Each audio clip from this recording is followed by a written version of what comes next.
Caríssimos senhores, meus queridos irmãos da Seara Espírita, que Deus nos guarde e que nos possa Ele manter sob sua paz.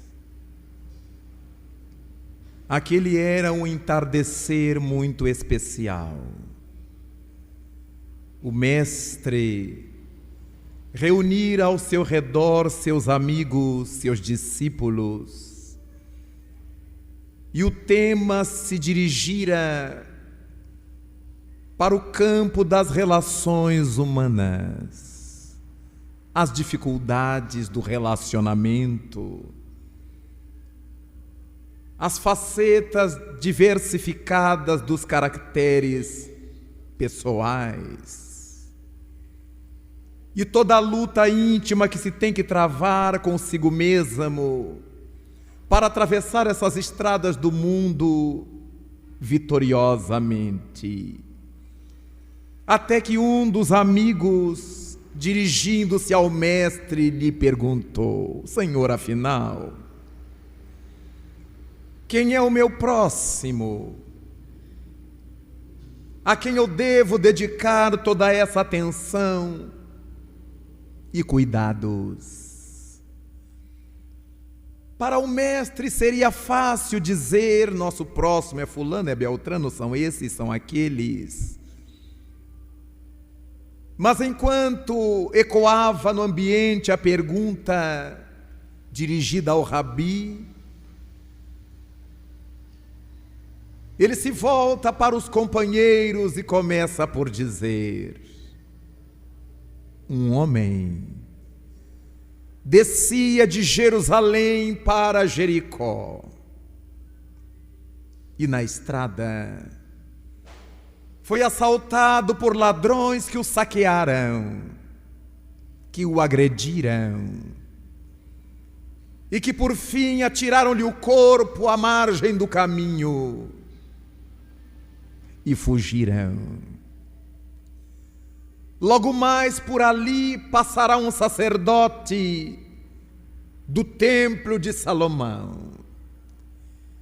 Olhou o homem caído e prosseguiu viagem no rumo dos seus interesses. Logo após viera um levita, mergulhado nas suas cogitações, e ao ver o homem tombado no caminho, deu de ombros e prosseguiu no seu afã. Mais tarde, também por ali passará um homem montado na sua limária. Era um samareu, era um samaritano. Ao ver a criatura caída, ensanguentada, deteve a montaria, desceu da limária, verificou de que se tratava, revolvendo aquele corpo, e ao constatar a hemorragia dos ferimentos, retirou do seu alforje vinho e azeite para pensar as feridas abertas. Inconformado, o cavaleiro tomou do homem caído, colocou sobre o quadrúpede e levou aquele homem a uma estalagem, ficando com ele ali durante todo o restante do dia. Ao sair pela manhã para atender aos seus compromissos, disse ao estalajadeiro, após deixar-lhe 2 dinheiros: se há alguma coisa extrapolar os gastos com esse homem, ao retornar, ressarcir-te-ei. E lá se foi, para atender então os seus compromissos. Voltou-se Jesus para os discípulos e lhes perguntou: então, quem é que funcionou como próximo daquele homem caído? E eles não tiveram dificuldade em asseverar que houvera sido o samaritano. faze então isto e viverás. Naturalmente que todos nós que morejamos na seara do cristianismo, em qualquer campo de crença, os que compulsamos as páginas de um Novo Testamento, já teremos nos defrontado alguma vez com essa parábola que os tradutores decidiram se chamar a parábola do bom samaritano.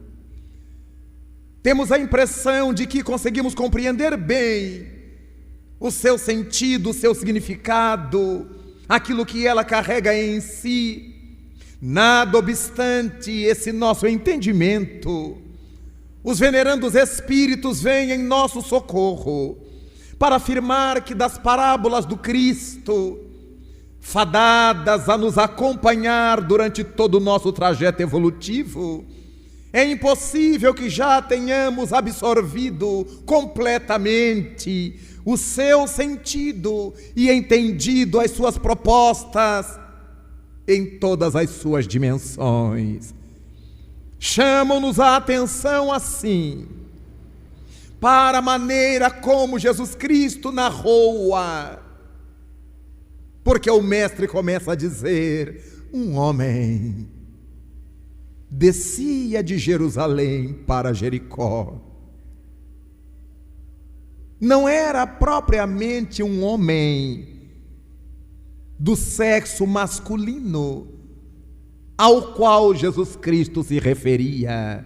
Nada obstante, na parábola, tratava-se de um homem do sexo masculino, dadas as condições sociais judaicas, quando as mulheres não podiam fazer o que aquele homem fazia. Nenhuma mulher poderia viajar a sós, muito menos numa montaria. Logo, se o fato se passava na Judéia, havia de ser um homem, de fato, do gênero masculino. Nada obstante, como a questão se reportava ao próximo, poderia ser tanto um homem quanto uma mulher, um homem representando um ser humano, o gênero humano. Mas um homem descia de Jerusalém para Jericó. Outra observação importante que nos fazem os Espíritos, porque afinal de contas, era claro, estava lógico, que para alguém sair de Jerusalém e dirigir-se a Jericó teria que descer, porque Jerusalém está aproximadamente 1000 metros acima do mar Mediterrâneo, enquanto Jericó se acha em torno de 240 metros abaixo do mar Mediterrâneo. Mas Jesus Cristo poderia ter dito: um homem rumava de Jerusalém a Jericó, um homem seguia de Jerusalém a Jericó, um homem viajava, um homem caminhava, um homem trafegava. Mas desde o arameu, afirmam os exegetas, passando para o grego, para o latim, o verbo forte é o verbo descer. Por que é que Jesus Cristo fizera questão de reforçar o verbo descer, quando em tantas outras situações similares ele dizia que alguém ia de um lugar para outro como seria natural? Não era assim apenas pela questão geográfica que Jesus Cristo fazia alusão de que um homem descia de Jerusalém para Jericó. E a escolha das duas cidades, especialmente quando havia tantas cidades altas e tantas cidades baixas na Judéia, das quais poderia um homem qualquer estar descendo, ou subindo, ou viajando de um lado para outro. Ele escolhe duas cidades simbólicas, uma vez que Jerusalém, Hiero, cidade, Salem, de Deus. Jerusalém, era a cidade de Deus. Era ali que, ao norte, sobre o monte Moriá, o rei Salomão mandara erguer o templo, a sinagoga maior, a maior referência religiosa judaica. Era ali, no templo de Salomão, onde estavam as coisas mais sagradas do judaísmo. Porque a sinagoga maior, o templo de Salomão, tinha na sua parte principal duas grandes salas. A primeira delas era a sala do santo. Era chamado o santo, onde ficava a mesa dos incensos, o altar dourado dos incensos. No santo ficava a mesa das alfaias, todos os tecidos cortinados do templo, e ficava a mesa sobre a qual se erguia o candelabro de 7 braços, símbolo das tradições judaicas. E a outra sala, mais importante que a primeira, era conhecida como o Santo dos Santos. Ali estava a Arca da Aliança, dentro da qual as tábuas da lei, recebidas por Moisés no Sinai. Ali, o sacerdote maior só podia entrar uma vez ao ano para as cerimônias de louvor ao Senhor que habitava ali. Um grupo de sacerdotes, 24 grupos diferentes de sacerdotes, se revezavam nos cuidados com o templo de Salomão. Cada grupo cuidava do templo durante uma semana. E desse modo, ali estava o lugar onde morava Deus, onde morava o Senhor. E todos os sacerdotes que morejavam no templo eram tidos como pessoas acima de qualquer suspeita, naturalmente. Alguém que more com Deus, na casa de Deus, na cidade de Deus.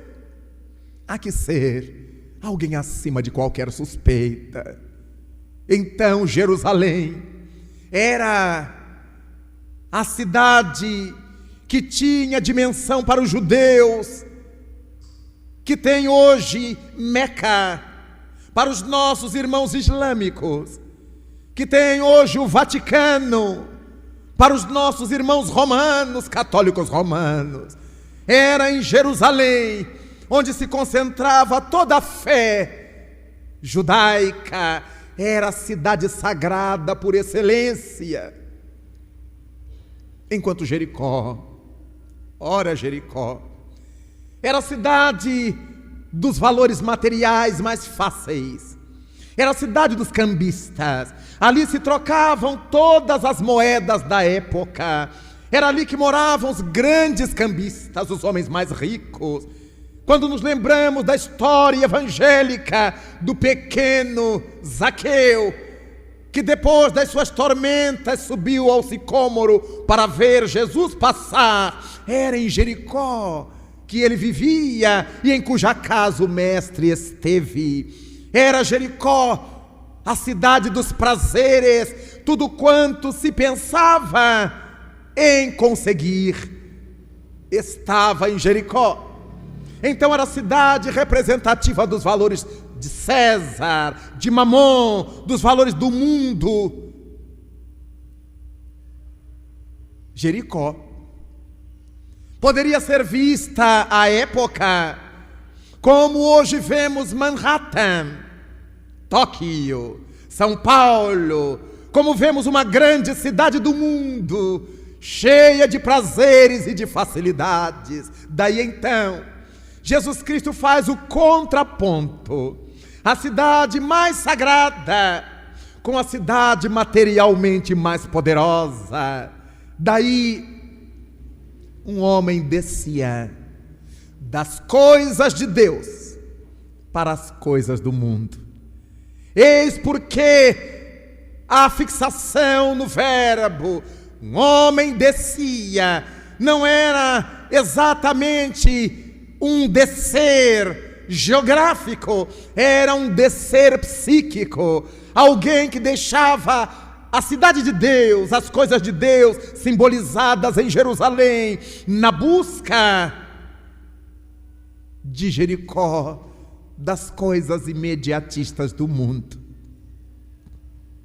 Mas como ocorrerá com qualquer um que deixa as coisas sagradas para buscar as coisas do mundo sem sacralizá-las, costuma ser assaltado nas estradas por onde passa. A princípio é assaltado pela auto-tormenta, pela própria perturbação do gozo, do ganho fácil na cidade mundana. Depois as heteroperturbações, as heteroobsessões, aqueles que nos veem nessa descendência, nesse caminho descendente, e resolvem nos atacar a fragilidade. E Jesus Cristo mostrava-nos que depois que caímos nessa perturbação da descida, não conseguimos nos reerguer com as próprias forças, se não houver algum elemento que nos venha socorrer, se não houver a ajuda de terceiros, de algum próximo que nos venha atender. Mas Jesus Cristo poderia ter colocado qualquer pessoa para ter passado por aqueles caminhos, mas desejava legar um outro ensinamento no campo das relações humanas, mostrar-nos que nem tudo o que parece é, nem tudo que reluz é ouro. Às vezes nós julgamos as pessoas pela posição que elas ocupam na sociedade. Se alguém perguntar para nós: você conhece aquela senhora? Sim, ela é a esposa do deputado, ela é a professora daquela escola, A pergunta foi feita se a gente conhece aquela senhora. Nós dissemos que sim, mas a gente conhece a posição que ela ocupa, o lugar que ela mora, mas a senhora mesmo nós não a conhecemos. Quem é aquele jovem? Você conhece? Conheço. É aquele que tem aquela moto incrementada, é aquele que namora a filha de fulano, é aquele que trabalha como caixa do banco. Mas a pergunta foi se a gente conhece aquela pessoa. E a gente não conhece a pessoa, a gente conhece o que ela tem, as posições que ocupam no campo do mundo. É sempre assim. Nós dizemos que conhecemos as coisas de fora, nós nunca conhecemos as coisas de dentro. Ora, para o povo da época, qualquer sacerdote do templo de Salomão era alguém acima de qualquer suspeita. Por isso Jesus Cristo coloca em primeiro lugar, passando pela criatura caída, um sacerdote. E mostra-nos que ao sair do contexto templário, ele era uma pessoa como qualquer outra, com seus conflitos, com suas buscas, com suas ansiedades, porque ele passou pelo homem caído e nem quis saber do que se tratava, nem de quem se tratava, e foi cuidar dos seus interesses. Logo depois, veio um levita. Ora, o que era o levita? Era uma das ordens sacerdotais, era um grupo de sacerdotes incumbido de tarefas mais simples, mais materiais no templo. Então Jesus Cristo mostra que da maior hierarquia à menor hierarquia, as criaturas humanas são muito similares. E aquele homem preocupado com as suas coisas, deu de ombros ao ver aquela criatura caída. Que importava se ele era servidor do templo? Uma coisa era no templo, outra coisa é na rua, quando eu tenho que cuidar dos meus interesses pessoais. O que ocorre conosco toda hora, todo tempo, em todo lugar. Até que passou por ali um homem montado num cavalo, que Jesus Cristo poderia ter achado um homem que viesse de Dalmanuta, Um homem que viesse mesmo de Jerusalém, por que não? Um homem que viesse de Betesda, um homem que viesse de Nazira, mas ele escolheu exatamente um homem da Samaria.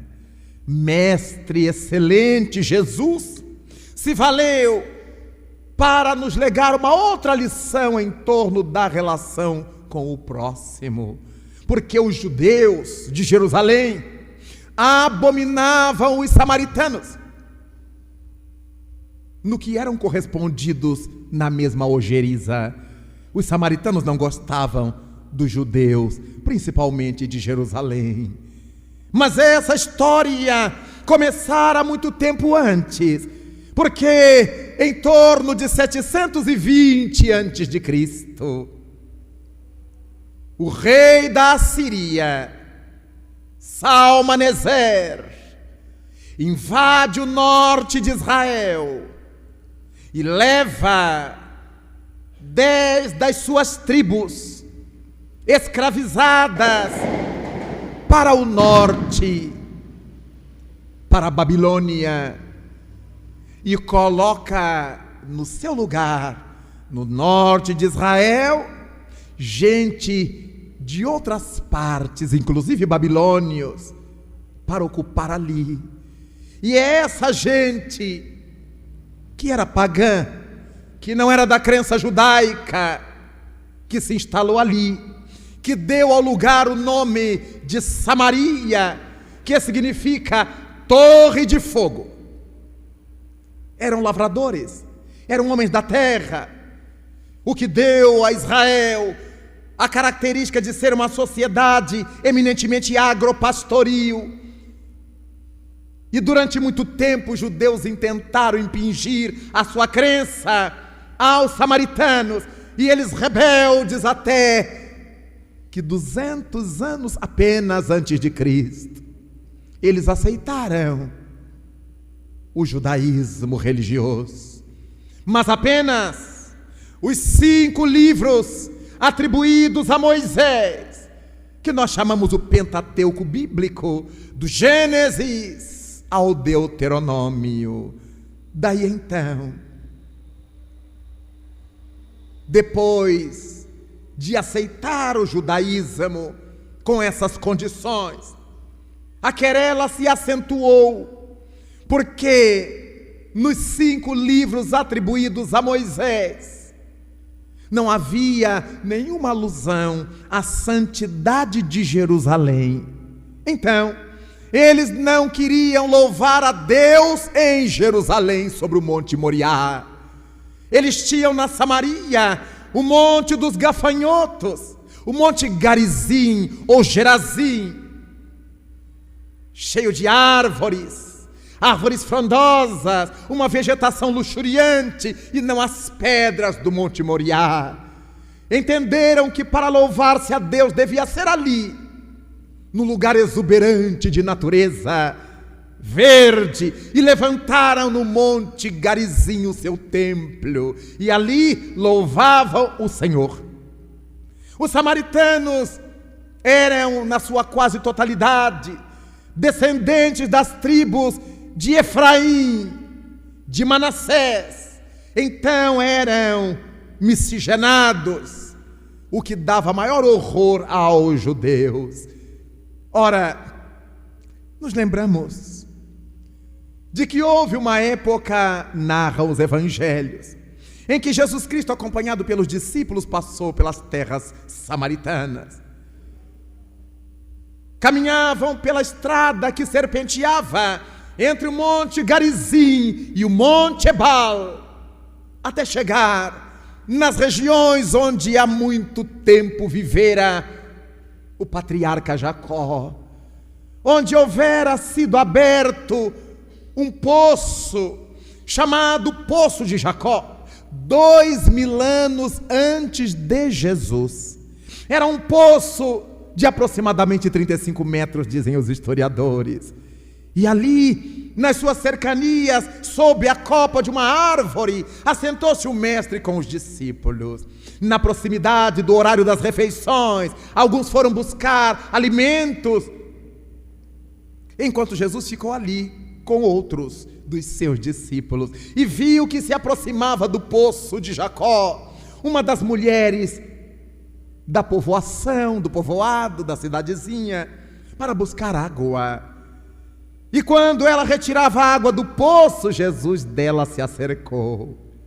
Mulher, dá-me de beber. Ela olha aquele homem pelos seus vestidos, pelo seu sotaque, por sua maneira de ser. Ela admite logo que ele era judeu. E por causa das dissidências, ela lhe pergunta: como é que tu, sendo um homem judeu, pedes água a mim, que sou mulher samaritana? Porque os judeus não se dirigiam aos samaritanos, muito menos a uma mulher samaritana. E ele lhe diz com tranquilidade: mulher, se tu soubesses quem é que te pede de beber, serias tu que me pedirias, e da água que eu te desse, tu jamais padecerias sede. Mas como?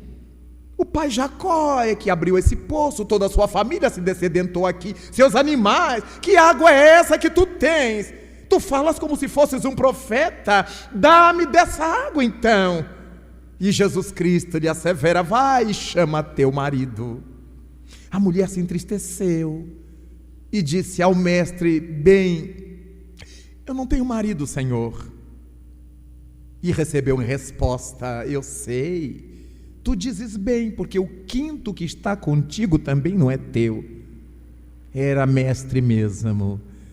E ela ficou abismada dele ter sabido daquilo e saiu a correr antes que ele falasse mais coisas. Chamou o marido, que não era seu, mas que era o quinto que ela tinha. Chamou a vizinhança e todos acorreram para ali. E Jesus Cristo falou-lhes do reino dos céus, da vida, do relacionamento, da felicidade do reino que nos aguarda. E ao cabo da sua fala, ela estava totalmente transformada. Aquela mulher, dizem as tradições cristãs, se tornará a grande pregadora do evangelho, a primeira mulher na Samaria a pregar na cidade de Sicar, também chamada de Siquém, que quer dizer açúcar, a capital da Samaria. Naquele momento em que Jesus Cristo falava-lhes essas coisas bonitas, a mulher aproveitou e perguntou-lhe, pensando na dúvida que separava judeus de samaritanos: Senhor, dize-nos, onde tu achas seja o melhor lugar para adorarmos a Deus? E Jesus Cristo, ouvindo-a com atenção, esperou que ela concluísse. Aqui no Monte Garizim, perguntou ela, ou em Jerusalém sobre a montanha Moriá? E Jesus Cristo respondeu-lhe: mulher, haverá de chegar o dia em que o Senhor não será adorado nem no templo do Monte Moriá, nem no templo do Monte Garizim, mas sim, ele será louvado em espírito e verdade, na intimidade dos corações. Ponto final. Daí então, Jesus Cristo haver escolhido um samaritano para ser a terceira pessoa a passar pelo homem caído. E aquele samaritano, depois de ver a criatura ensanguentada, atendeu aos 3 movimentos da assistência social.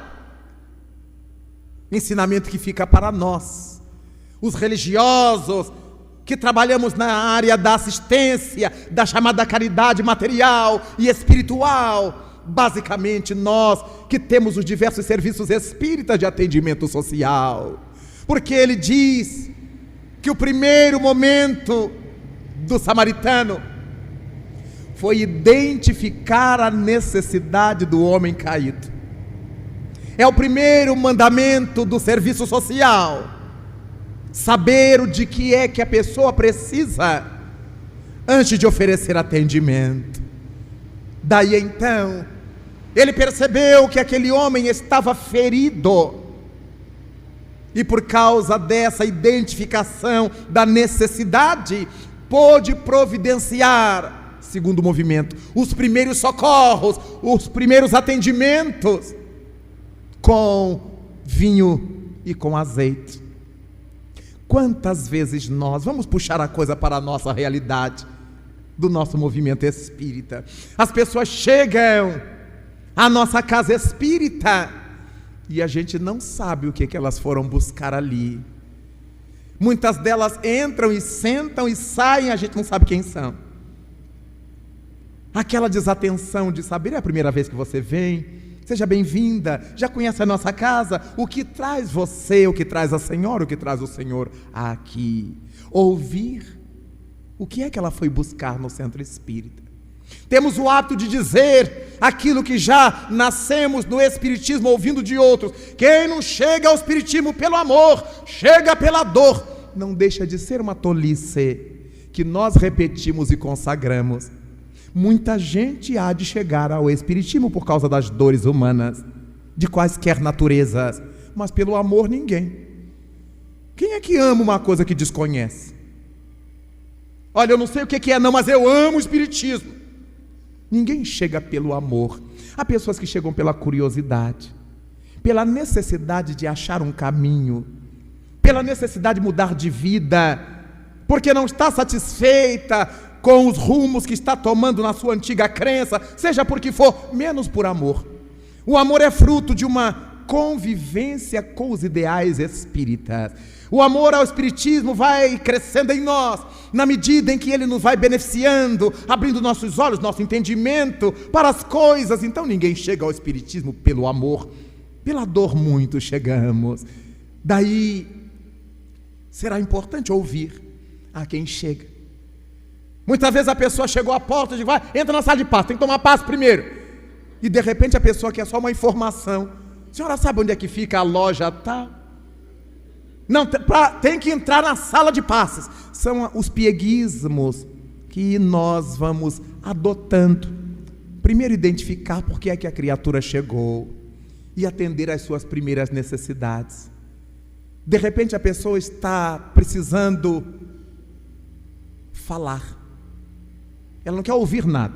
Nós, os espíritas, costumamos ter discursos prontos. A gente não pode ver gente nem em ponto de ônibus que a gente começa a falar. Deixa a criatura se expor, dizer o que ela está buscando. Há pessoas que entram no centro espírita, elas querem falar. Elas estão de tal forma inchadas de tormentos. Elas não querem ouvir nada. Elas precisam de ouvidos para falar. Depois que elas falaram, choram, agradecem e saem.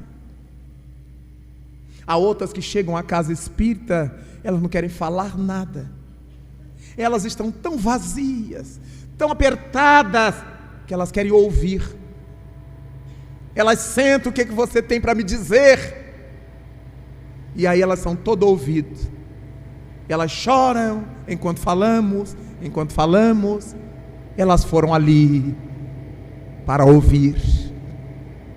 Há outras que chegam à casa espírita para uma coisa e outra, para falar e para ouvir. Elas querem debater ideias, elas querem discutir tormentos que estão vivendo e saber por quê.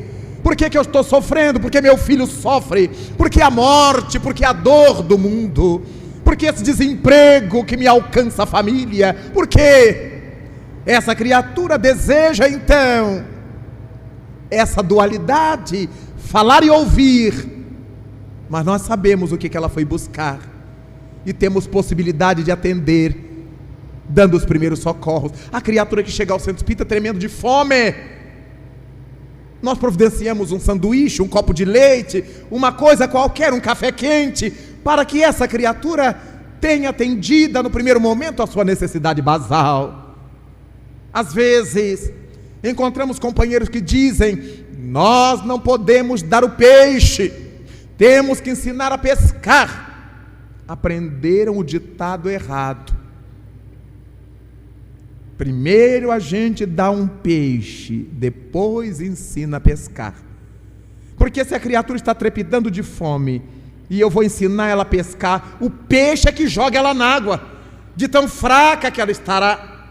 Eu primeiro dou um peixe, ela se fortalece, e agora eu ensino-lhe a pescar. Às vezes eu vou visitar instituições que têm trabalho de evangelização de comunidades carentes, comumente sábados ou domingos de manhã. E aí aquelas crianças, aqueles jovens, aqueles adultos esfaimados, estão sem comer há tempo. E a instituição diz assim: o lanche é no final.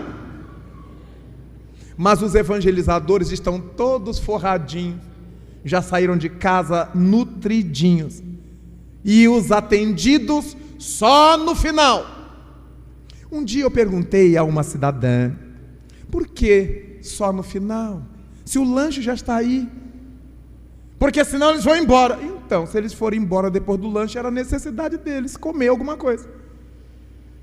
Por que as pessoas são obrigadas a nos ouvir para ganhar um sanduíche? É crueldade.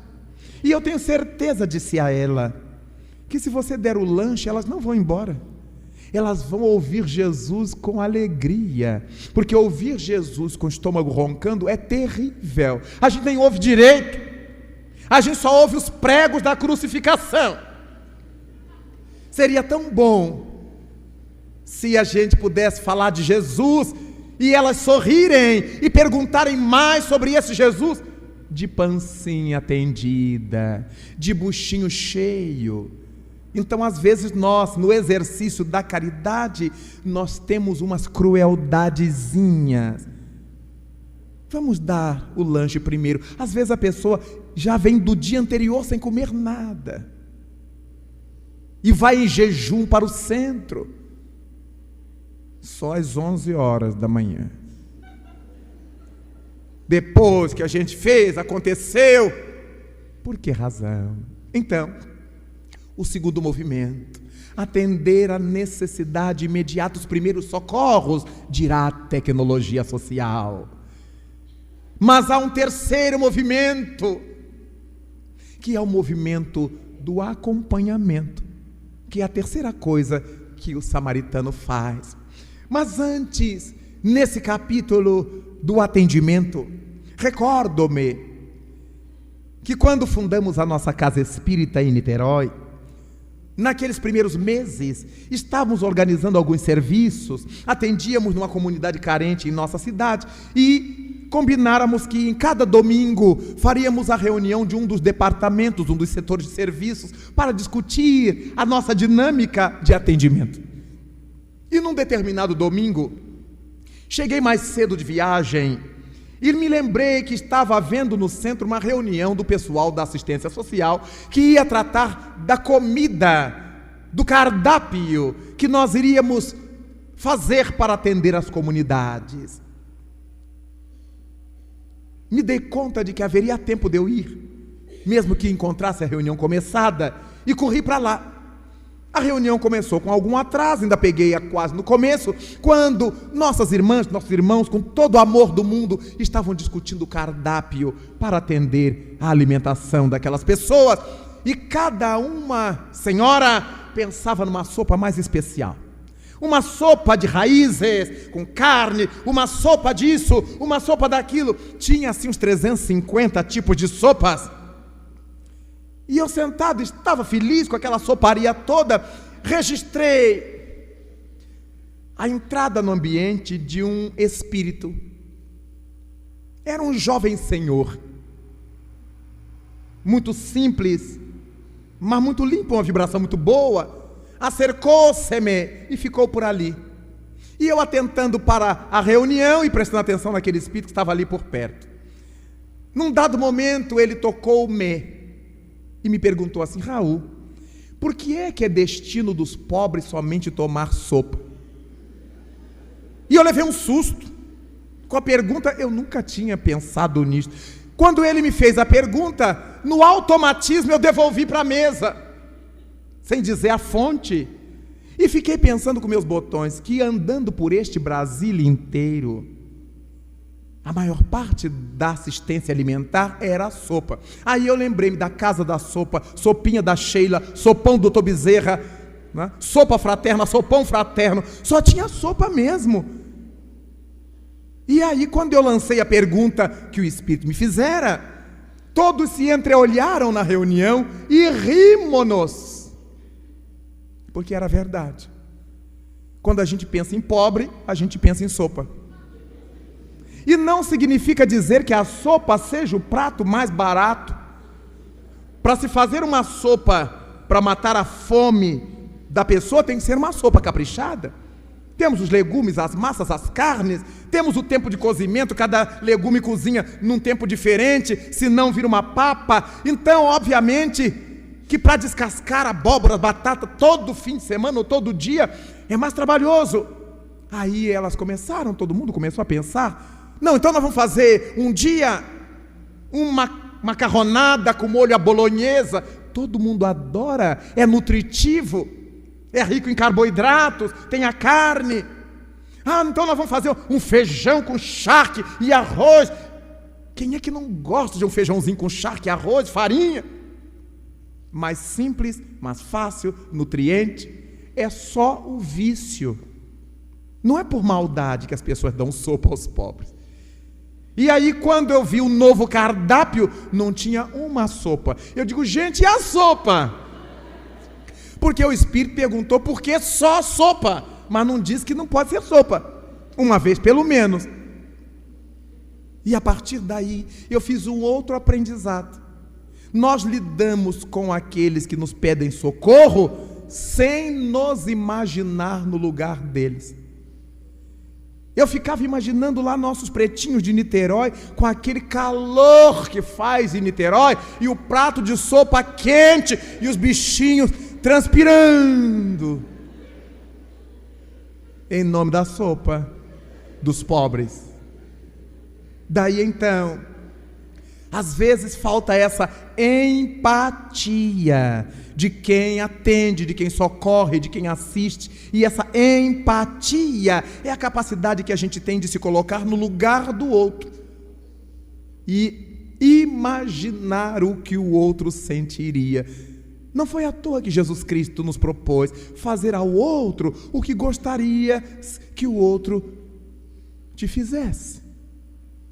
Então é importante que a gente pense, será que eu aguentaria comer todo dia sopa? Por mais que a gente goste de sopa. A gente, quando gosta muito de sopa, toma antes do prato principal. É um minestrone, a gente dá nome chique, é um caldo de alguma coisa, é sempre antes, depois vem um prato reforçado. Mas com pobre não, é o único prato, a sopa. E os bichinhos, quando acabam, estão numa fraqueza, que aí tem criança que toma 2, toma 3, e aquele calor, eles não raciocinam mais. Daí, partimos para esse terceiro movimento, o acompanhamento. O samaritano, depois de atender às primeiras necessidades, colocou o indivíduo sobre a limária e levou para a hospedaria, porque o amor é uma virtude perenemente inconformada. O amor nunca se conforma em amar aquele tanto que ama. O amor sempre deseja amar um pouco mais. É desse modo que a pessoa pega uma criança para criar, dali a pouco pega a segunda criança para criar, depois pega a terceira criança para criar. Isso é freada pelo senso de proporções. Se eu pegar mais, eu não consigo criar, eu vou fazer um depósito. É desse modo que a pessoa que ama, quanto mais ama, mais amor tem para dar, porque nós nos ligamos à frequência do amor, à faixa do amor que nos alimenta. O samaritano, depois de haver atendido, como é que ele ia deixar aquele homem caído ali com azeite e vinho nas feridas? Colocou sobre o animal, levou à hospedaria, ficou ali com ele. E depois, ao sair no dia seguinte, o compromisso: eu volto para acertar o que for necessário. É natural. Ele não perguntou quem era aquela criatura. Jesus Cristo, quando disse que um homem descia, não disse se era gordo ou magro, alto ou baixo, a que raça pertencia, se era negro, branco, amarelo, vermelho, se era rico ou pobre, se o dinheiro que ele levava era dele ou se era do patrão que o mandara aplicar em Jericó, ninguém sabia. Jesus Cristo não fez questão disso, sabia que era um ser humano que descia, que se equivocava, que caiu nas mãos de predadores humanos. E o samaritano não dialogou com o homem, não sabia quem ele era, atendeu ao homem caído, a criatura humana necessitada. Quantas vezes nos nossos atendimentos nós não sabemos os nomes das pessoas, elas são números. Você já ganhou, vai passando, você já ganhou, chega para lá, você venha você já ganhou, já falei, já vi, hein? A criatura já é constrangida por ter que depender da gente. E a nossa forma de fazer a caridade é estressada, é rude. E um dia ouvi do velho Chico Xavier, numa conversa, numa roda de amigos: há muita gente que tem pães para dar e gosta de dar pães, mas não sabe dar pães. Ao invés de pôr nas mãos do faminto, lhe atira o pão ao rosto. E esse pão não mata a fome, esse pão amarga. Daí, seria tão bom se eu soubesse. Conceição, e seu menino melhorou, depois você deu aquele remedinho para ele, ficou melhor do verme?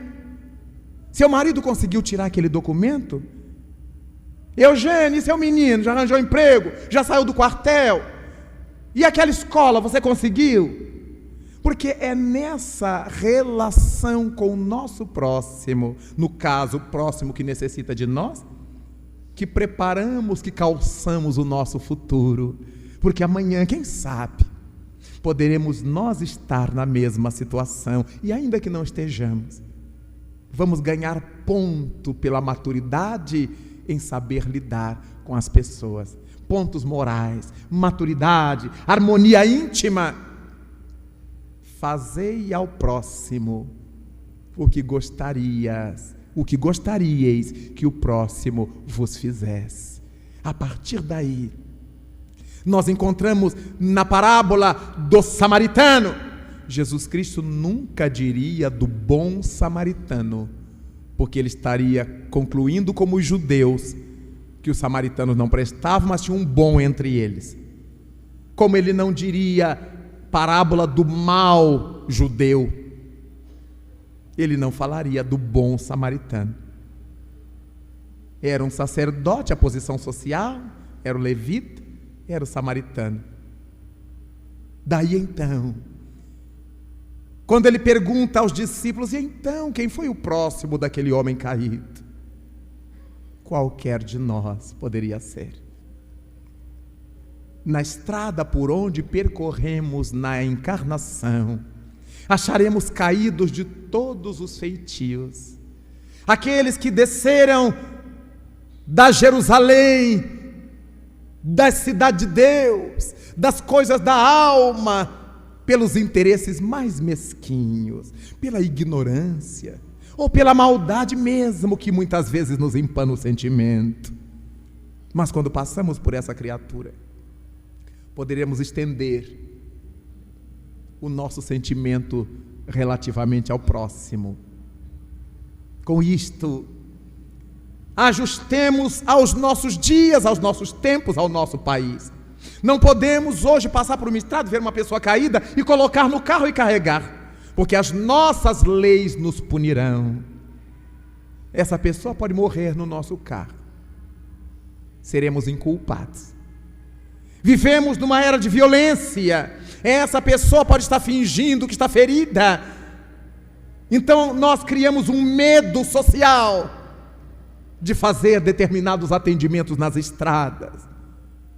Mas na era do celular, nós poderemos ligar para 190, para 193, para a polícia, para os bombeiros, parar num posto de combustível, caso não tenhamos, e ligar do orelhão, e ficar esperando que chegue o socorro, que chegue a atenção, e de repente descobrimos que a pessoa está lúcida, e conversamos com ela: aguarde um pouquinho, já vem alguém para lhe atender. porque recebemos orientação de não tocar, porque pode haver um problema de coluna, pode haver uma fratura. E a nossa caridade não pode prescindir do bom senso. Deixemos que cheguem os paramédicos, alguém, se há essa possibilidade de chegar alguém, para usarmos o bom senso no ensinamento cristão. Mas a verdade é que, quando Jesus Cristo nos mostra que um homem, qualquer que ele seja, descia de Jerusalém para Jericó, quem é o nosso próximo? Nós somos próximos de quem? Cada um de nós é próximo do outro. E o nosso próximo, mais próximo, somos nós mesmos. Por isso, amar o outro como a gente se ama. E depois de nós, a nossa família é o próximo que está mais próximo. Quantas vezes nós tratamos relativamente bem aos estranhos, mas a família é com casca e tudo que a gente trata. Nós desaprendemos a pedir por favor, desaprendemos a dizer obrigado, desaprendemos a fazer um elogio. Que comida boa, que roupa linda, que roupa cheirosa. Desaprendemos, porque passamos a pôr na cabeça que quem faz para nós não fez mais que obrigação. Mas não é mais que a nossa obrigação agradecer. Qual é a mãe que não gostaria de saber que o filho adorou sua comida? Ela fez para ele. Que o marido adorou sua comida, ela fez para ele. Muitas vezes ela mesma não come. As mães estão sempre envoltas com os filhos. Por que a gente não pode dizer, mas quando a roupa está sem botão, a gente diz na hora, essa roupa sem botão? Se a comida estiver passada do sal, puxa, essa comida parece uma pedra de sal. Quando é coisa ruim, a gente verbaliza. Quando é uma coisa boa, não. Então, não é que a gente não possa verbalizar, é porque perdemos o vínculo com as coisas boas. A gente só fala das coisas negativas. A mesma coisa nas nossas casas espíritas. Quando um confrade faz uma exposição, nervoso, preparou durante 1 mês, 2 meses, para falar 15 minutos, meia hora, só Deus e Ele sabem as dores de barriga, os desarranjos, as mãos frias, os suores, para falar diante de um público durante alguns minutos. Aí o companheiro leva as fichinhas dele, tudo preparadinho, tudo estudadinho, e ele terminou de falar, a gente vira as costas e vai embora. Não aparece um para dizer, Deus que abençoe, gostei do seu trabalho, me foi muito útil, você preparou muito bem, você tem futuro, se Deus quiser, você vai crescer. E isso é incentivo, é um elogio que incentiva, é diferente da mentira. Olha, depois de ouvir você, Divaldo Franco está no chinelo. Isso é uma mentira. Médico a você, nem Chico Xavier. Isso é zombaria. Mas entusiasmar a pessoa para que ela sinta que fez alguma coisa. Aí o nosso discurso coloquial. Não podemos elogiar, senão eles ficam vaidosos. Mas quando é para dizer desaforo, a gente não se preocupa que ele vai ficar triste. A gente diz na hora. Então nós estamos mais vinculados ao erro e ao mal do que ao acerto e ao bem. Por que para dizer desaforos, a gente não pensa que o próximo poderá ficar triste e infeliz? E para dizer uma coisa boa, a gente tem tantos cuidados com o próximo, aí se chama despeito. Se eu elogiar, eu digo que ele é melhor do que eu. Então eu prefiro não dizer nada. Mas Jesus Cristo não fez a mesma coisa. Vós sois deuses. E Ele sabia muito bem quem a gente era. Vós sois a luz do mundo. E Ele sabia quem a gente era há 2000 anos, pelo que nós somos hoje, imaginemos.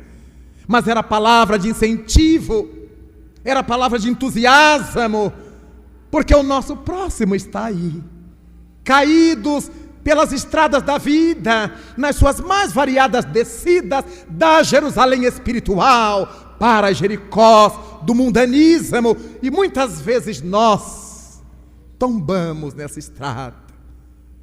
Está todo mundo fazendo, está todo mundo usando, está todo mundo se picando, está todo mundo bebendo, está todo mundo fumando.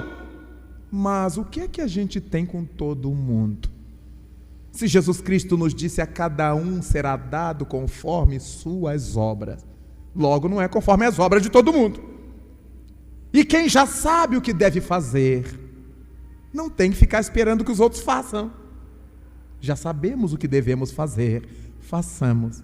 Faze a tua parte, que os céus te ajudarão. Brotou da voz do Rabi, o grande samaritano, na nossa estrada de lutas. Vinde a mim, os que estáis cansados, oprimidos, atormentados, que eu vos aliviarei. Não vos tirarei a cruz, vos aliviarei. É a tarefa de todo mundo que presta socorro ao próximo. É um alívio, é um apoio, é uma ajuda, porque cada qual terá que resgatar as suas lutas próprias. Um homem descia de Jerusalém para Jericó, nestes dias tumultuados, em que tantos homens estão descendo de Jerusalém para Jericó, ainda que frequentando os templos religiosos da atualidade. A postura social é uma, a posição interna é diversa. E por causa disso temos encontrado nas leiras da crença religiosa tantos atormentados, tantos infelizes. Quando Jesus Cristo nos foi anunciado como mensagem de alegria, parece um paradoxo, porque estamos indo para o inferno consciencial, trilhando os caminhos que nos poderiam levar ao céu. Com isto, pensemos em Jesus Cristo e nessa parábola que já teremos lido algumas vezes, ouvido outras tantas vezes, e que julgávamos já ter absorvido dela tudo quanto ela tem para nos dar. E por causa disto, agradeçamos a Cristo, ao Mestre, que nos vem ensinando a cada dia quem é nosso próximo, como lidar com Ele, a começar de nós, do autocuidado, do alto amor, do bom trato para conosco mesmos. E porque lhe somos gratos, não nos custa colocar-nos genuflexos diante do altar da vida, e de mãos unidas simbolicamente uns aos outros, dizermos a este Senhor: louvado sejas, ó Mestre, na glória do lar celeste, pelos bens que nos trouxeste no Evangelho Redentor, na tarefa renovada que o teu olhar nos consente. Hoje, de espíritos reverentes, nós rogamos pelo teu amor. Pobres cegos, que há milênios estamos fugindo à luz a qual nos elevas, hoje, Senhor, a nossa oração rompe as trevas. Escuta-nos e, se possível, vem retificar o nosso passo, a fim de que trilhemos a estrada corrigida. Vem sustentar nossa lida na fonte inesgotável do eterno bem. Dá-nos então, Jesus, tua bênção, bênção que nos conforta, bênção que nos levanta, para que a tua doutrina santa, esse imbatível consolador, vibre pura, viva dentro de nós. Faze, Senhor, com que nós todos, nessa caminhada incessante a cada dia, a cada instante, possamos ouvir-te a voz. Ampara a nossa esperança, socorre a nossa pobreza e liberta a nossa alma ainda presa de tanto erro nessa multissecular imperfeição. Mestre excelente de toda a verdade, hoje, amanhã e sempre, em toda parte, ensina-nos a guardar-te com unção, com devoção e com inesgotável gratidão, na intimidade singela, nada obstante sincera, do nosso próprio coração. Muito obrigado, Senhor da vida. Muito obrigado, Allan Kardec. Muito obrigado, Senhores.